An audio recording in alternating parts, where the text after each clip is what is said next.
अगर आपने ये कहानी ध्यान से देख ली तो मेरा विश्वास है कि महात्मा बुद्ध की इस कहानी से आपके जीवन में बहुत सकारात्मक बदलाव आएंगे।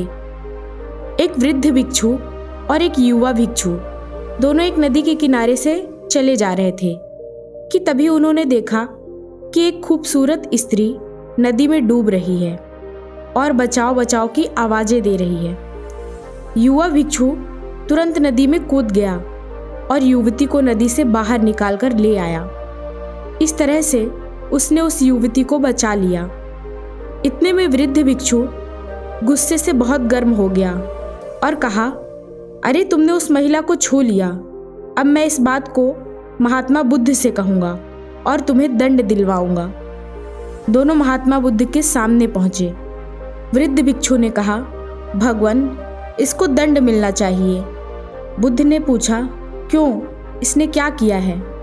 वृद्ध भिक्षु ने कहा, बात यह है कि इसने एक नव युवती को उठाकर नदी से बाहर निकाला। इस तरह से उसने युवती को छू लिया। इसका ब्रह्मचर्य नहीं रहा, इसलिए इसे प्रायश्चित मिलना चाहिए। बुद्ध ने कहा, प्रायश्चित पहले तुम करो। भिक्षु ने विस्मय से पूछा कि मैं किस बात का प्रायश्चित करूं? बुद्ध ने कहा, इसने तो उस महिला को नदी से निकालकर किनारे पर सुरक्षित पहुंचा दिया, पर तुम तो उसे अपने मानस में उठाकर यहां तक ले आए।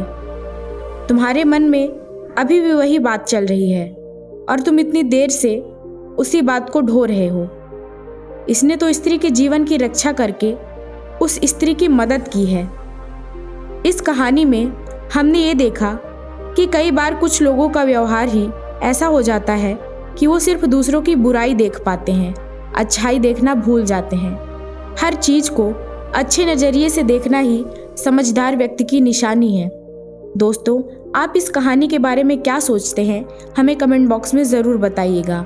और अगर आपको इस कहानी को सुनकर खुशी हुई हो और एक नई बात सीखने को मिली हो तो चैनल को सब्सक्राइब और वीडियो को लाइक ज़रूर कीजिएगा। धन्यवाद।